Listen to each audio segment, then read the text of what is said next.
मैं देश का अकेला लाडला कवि हूं जो विवाहित हूं, मगर मेरी पत्नी मेरा सम्मान नहीं करती भाई साहब। अब नहीं करती तो नहीं करती। एक अदद बाबूजी, एक अदद मेरे पास भी पत्नी है, मांग में सिंदूर नहीं लगाती। मैंने कहा देख भाग्यवान, ब्राह्मण के घर की बहू है, लगाया कर। बोलती है नहीं लगाती। मैंने पूछा क्यों, तो मुझको समझाती है कि देखो ये सिंदूर वो चीज है जिस पर औरतें गर्व करती हैं। मैं किस पर गर्व करूं?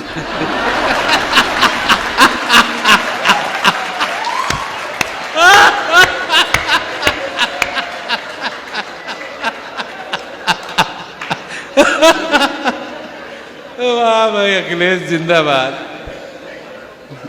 भाई मैंने कहा देख भाग्यवान, मैं एक अदद वो आइटम हूं जिसने तुझे एक औलाद फौलाद जैसी दी है, जो 5 फीट 8 इंच लंबा है, गोरा चिट्टा है, 58 किलो वजन का है, इंटर में पढ़ता है, बड़ा होकर मेरा नाम रोशन करेगा। मैं उस पर नाज करता हूं, इसलिए तू मुझ पर नाज कर। तो और भन आ गई भाई साहब मेरे ऊपर। कहने लगी देखो अब हमारा मुंह मत खोलवाओ, तुम्हारे ऊपर भरोसा करती तो यहू ना होता।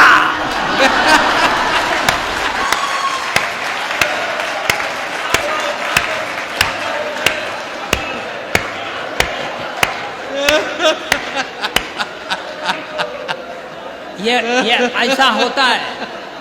तो पढ़ने दे भाई साहब, आप लोग थोड़ा सा मन बनाइए। देखिए भाई साहब, मैं पत्नी का सताया हुआ, मैं अपने प्रधानमंत्री के नारी सशक्तिकरण के सख्त खिलाफ हूं।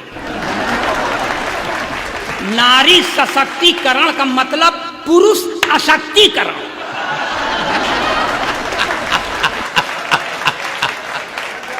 एक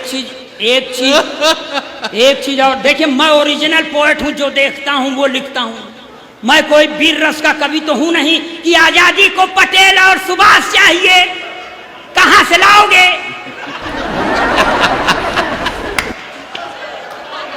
अब मान लो आ गए सुभाष चंद्र बोस, तो कहेंगे तुम मुझे खून दो, हम तो न दे। जोन पाव 1.5 पाव बचा है वही चूस के बैठ जाए तो घर वाले क्या करेंगे?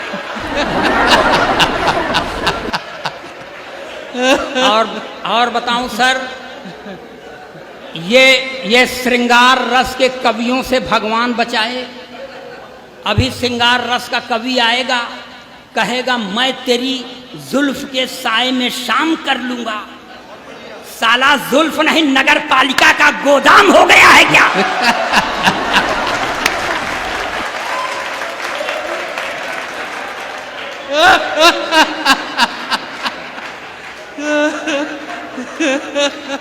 हाँ जियो भैया अखिलेश द्विवेदी। ये इसलिए मैं ओरिजिनल पोएट। एक बार हमसे कहने लगे, वो तथाकथित वीर रस के सबसे बड़े देश के कवि हैं हरिओम पवार, सिरसा हरियाणा में, कहते हैं इस तरह की उच्चकई करके तुम लोग हाथ से पैदा करते हो, तुम लोग गली कूचे के कवि हो, मैं राष्ट्रीय कवि हूं। हमने कहा हम भी राष्ट्र में रहते हैं, हम भी राष्ट्रीय कवि। तो कहा कि अगर तू अपने को राष्ट्रीय कवि समझता है तो मैं अंतर्राष्ट्रीय कवि हूं। मैंने कहा तू अंतर्राष्ट्रीय है, मैं ब्रह्मांडीय कवि हूं।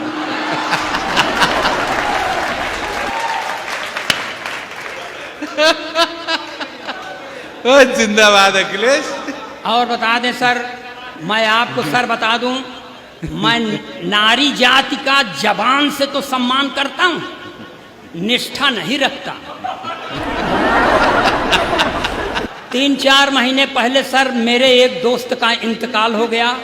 मैं 3-4 रोज बाद अपनी पत्नी को लेकर उसके घर मुकाम देने गया, तो मेरी पत्नी ने मेरे दोस्त की बेवा से पूछ लिया, बहन जी क्या हो गया था कि भाई साहब इतनी जल्दी खत्म हो गए?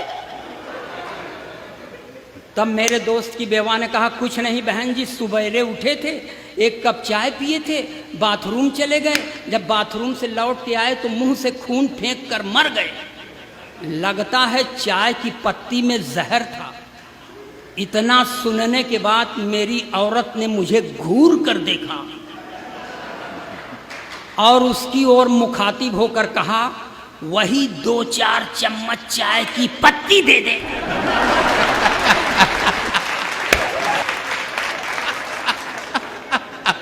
मैंने कहा, भाग्यवान, ये तू चाय की पत्ती क्यों मांग रही है?